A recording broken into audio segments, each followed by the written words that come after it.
Hello friend, જય Shri Krishna. Geeta's cooking કોર્નરમાં તમારું સ્વાગત છે. તો ચાલો આજે આપણે ફરારી સાબુદાણાની ખીચડી બનાવીશું. જો તમારી પાસે સાબુદાણા પલાળેલા અને બટેટા બાફેલા હોય તો ફક્ત 5 જ મિનિટમાં આ ખીચડી બનીને તૈયાર થાય છે. તો ચાલો આ ટેસ્ટી એવી સાબુદાણાની ખીચડીની રેસીપી શરૂ કરીએ. જો મારી રેસીપી ગમે તો લાઈક, શેર અને સબસ્ક્રાઈબ જરૂરથી કરજો. તો ચાલો આજે આપણે ફરારી સાબુદાણાની ખીચડી બનાવવાની છે. તો એના માટે છે ને મેં 5 કલાક સાબુદાણા પલાળીને રાખી દીધા છે. તો એકદમ સોફ્ટ થઈ ગયા છે સાબુદાણા.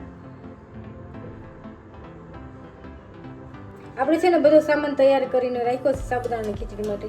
તો સિંગને છે ને શેકીને ઉપરની ફોતરી ઉતારીને એકદમ મિક્સરમાં અચકચરો પાવડર કરી રાખ્યો છે. અને કોથમીર સુધારી રાખી છે, આદું પીસીને રાખ્યું છે અને મરીનો પાવડર લીધો છે. આપણે લાલ મરચાંનો ઉપયોગ નથી કરવાનો.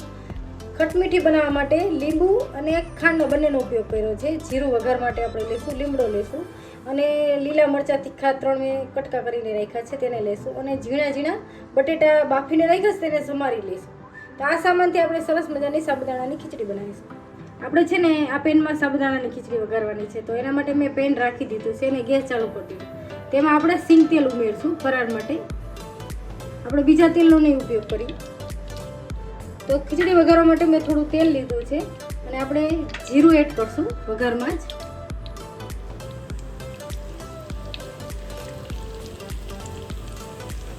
અને મીઠા લીમડાના પાન એડ કરશું અને થોડું આદું એડ કરશું અને તીખાશ માટે આપણે લીલા મરચાં વઘારમાં જ એડ કરશું. આ બધી જે વસ્તુને છે ને આપણે 1 મિનિટ તેલમાં સાતરી લઈશું એટલે એની તીખાશ ઉતરી જાય. આપણે લાલ મરચાંનો ઉપયોગ નથી કરવાનો. બાફેલા બટેટાના ટુકડા કરીને રાખ્યા તેને પણ આપણે એડ કરી દઈએ અને તેલમાં છે ને આપણે મિક્સ કરી દઈશું.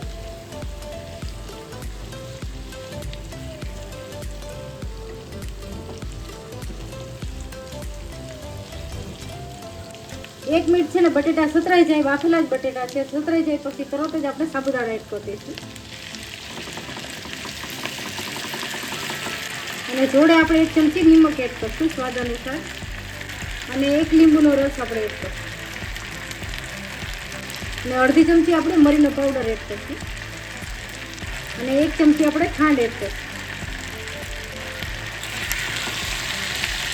આ બધી વસ્તુને છે ને સરસ આપણે મિક્સ કરી લઈશું.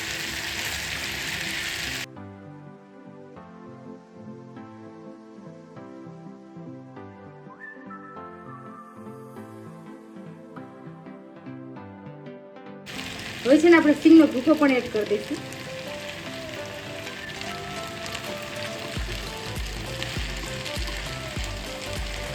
મારી રેસીપી હંમેશા એકદમ સહેલી અને ટેસ્ટી હોય છે. તો તેને જોવા માટે સબસ્ક્રાઇબ જરૂરથી કરી લેજો એટલે હરેક વિડીયો તમારામાં નોટિફિકેશન આવે અને તમે જોઈ શકો.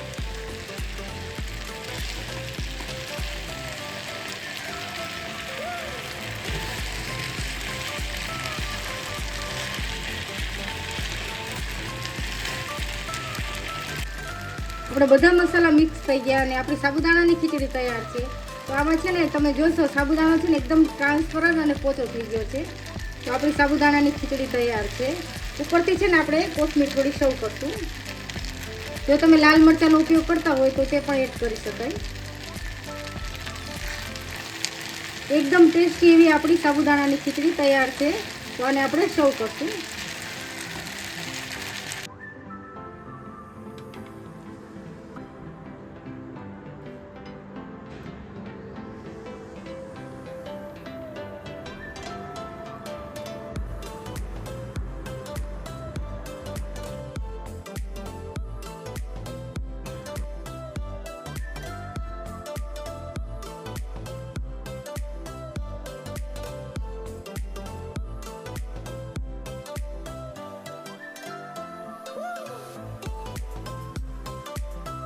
આપણે છે ને સાબુદાણા પલાળેલા હોય અને બટેટા બાફેલા હોય તો 5 જ મિનિટમાં સરસ મજાનો મસાલો કરી અને સાબુદાણાની ખીચડી તૈયાર થાય છે.